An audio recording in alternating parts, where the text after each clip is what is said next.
Today we're looking at the image quality between two different cameras, the RED Komodo and the Canon EOS R7.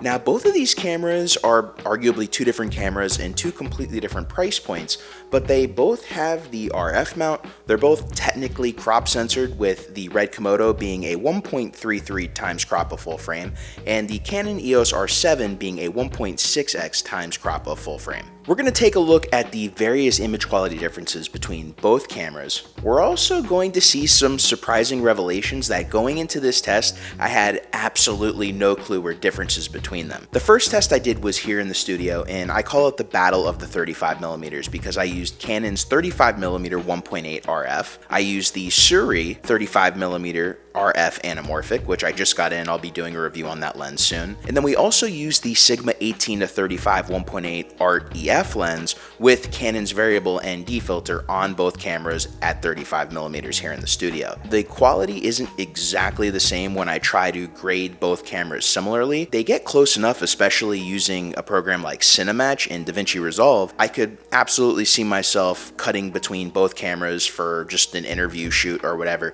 if I needed to use the R7 Komodo, or I needed to do a 3-camera setup where I had the R6, which we're filming on right now, the R7, and the Komodo. First, we have the Sigma 18-35, and it looks pretty good on both lenses. Again, we are using the Canon variable ND filter. There's not really a huge color shift, but I don't really have to be using it that much as we're inside and we're lit. So I'm using it on pretty much its most minimal setting on both cameras. Moving over to the 35mm RF, you see it's a little bit more cropped in than the Sigma 18-35, but it's also a much smaller lens and the autofocus is a lot quieter. The image quality looks decent on both.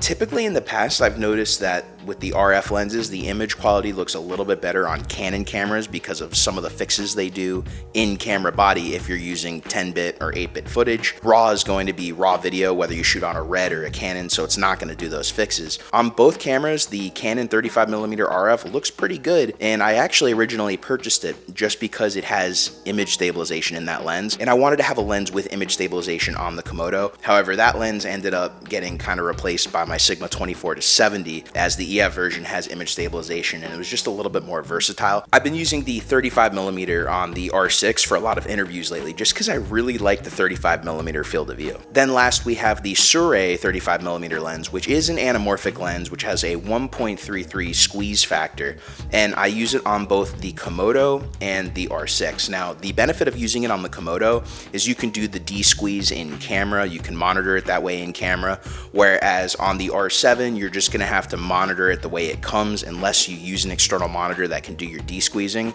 And then also, of course, you have to de-squeeze the footage in your editor. It's not really that big of a deal, especially when you're using a program like DaVinci Resolve. Just a few button clicks and you could de-squeeze that footage. The only thing you have to remember when using the Sirui is when you're shooting with it and you're shooting at the closest focus distance, it's actually a 1.25 squeeze and not as close to a 1.33 squeeze as they market it. So I would absolutely make sure you squeeze to where it is on the focal range. Kind of stinks, but again, these are budget anamorphic lenses. They're really good for the money, so you know, it is what it is. They're kind of like a gateway drug into anamorphic shooting. Then there's also the flare test. I just took my iPhone and flashed my light on both the R7 and the Komodo just to see how the flares looked from both of those cameras using that lens. Now here's where the test gets interesting.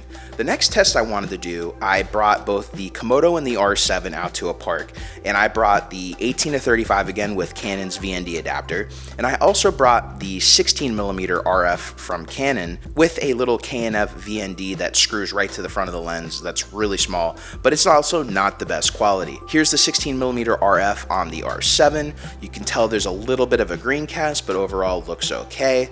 And then we look at the Komodo, still has that green cast, but overall looks okay. It could probably get fixed a lot better on the Komodo just because we're shooting RAW on the Komodo versus 10-bit, but I'm sure it can also be fixed with the 10-bit footage on the R7 as well. Using the 16mm, I also did a quick rolling shutter test, and it's kind of the opposite ends of the spectrum, as the Canon R7 has really bad rolling shutter, whereas the Red Komodo actually has a global shutter, so there really are no rolling shutter issues with the Red Komodo. So as I said, they're both kind of on the opposite ends of the spectrum there, which is why in my R7 review, which I'll put a link to the description below, I said that the R7 can be used professionally in a lot of situations, but there's also certain situations, especially filming in the 4K fine mode, you may not want to use that camera for, especially if there's a lot of movement. Now here's where things get interesting. I put the Sigma 18-35 with Canon's VND adapter on both cameras. Now it was really bright out on this day that I tested, and so I had to film really stop down on the ND filter. Now if you look at the R7 footage, you can't really tell that I'm super stopped down. The footage looks overall pretty good for what it is. But then when you go over to the Red Komodo footage, you can see that there is just a crazy amount of IR pollution going on. I mean, just look at my Reach Films hat. It is a black hat, and there is just so much magenta IR pollution in that shot. It is just mind-boggling. Now, I have done videos with the Komodo in the past talking about how it gets crazy IR pollution from Canon's VND filter. That really gets solved when you use an IR cut UV filter, which I'll show you footage from in a second. But going back to the R7 footage, what's crazy is you don't see any of that IR pollution using the exact same setup. So that leads me to believe either Canon has an IR cut filter built into the sensor, maybe built over the sensor, or maybe there's compensation in the camera because it knows that we're using the Canon VND adapter. I don't know exactly what's going on. When using the same setup from camera to camera, the R7 using the Canon VND adapter heavily stopped down does look better, which is super surprising given this is a $1,500 camera versus a $6,000 camera, not including all the extras you have to build it up. Now, here are some shots that I did the next day at the pretty much same time of day, same kind of lighting, where I brought out my KUVRD VND adapter. That's an RF to EF adapter, just like the Canon made one. However, off the bat, you can see, even though there is a green shift in that adapter, there's nowhere near the amount of IR pollution that you see in Canon's adapter. Here's the footage on that same day using the Canon VND without an IR cut, and you can just see side by side, there's almost no reason not to use the KUVRD adapter on the Komodo just because of that IR pollution. This day, I did bring out an IR cut UV filter. I put it over the Sigma 18-35 with using Canon's VND, and you can see a lot of that IR pollution goes away.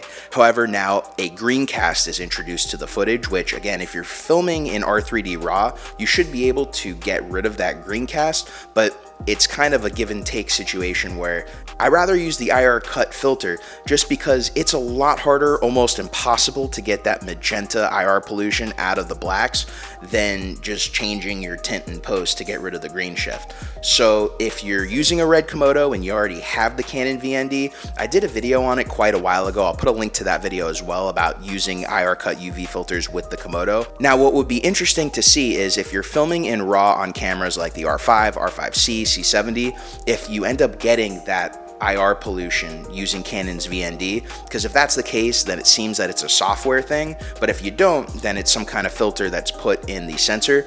If any of you know, please let me in the comments below, because I actually don't know what Canon's doing, but whatever they're doing, I'm really happy, because now when I need to use EF lenses with the VND adapter, I'm just going to use the Canon on the Canon cameras, and I'm going to just leave the KUVRD one on my Komodo, because it just is easier and I don't have to think about bringing IR cut UV filters.